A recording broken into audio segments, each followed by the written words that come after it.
வாழ்க்கையில துன்பம், கஷ்டம், அழுகை இது எல்லாமே நமக்கு மட்டும்தான் கடவுள் கொடுத்திருக்கிறாருன்னு நினைக்கிறது எந்த அளவுக்கு உண்மையா இருக்கும்?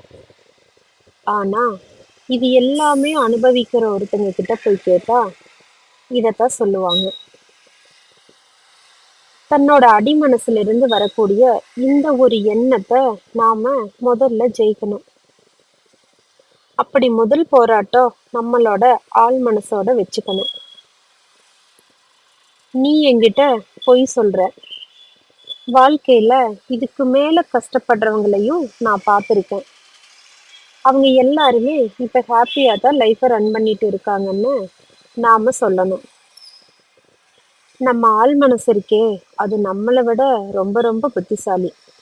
நம்ம சொல்ற எதையுமே அது கேட்காது, நம்பவும் விடாது. நம்ப வைக்கிற முயற்சிய நாம கைவிடக்கூடாது.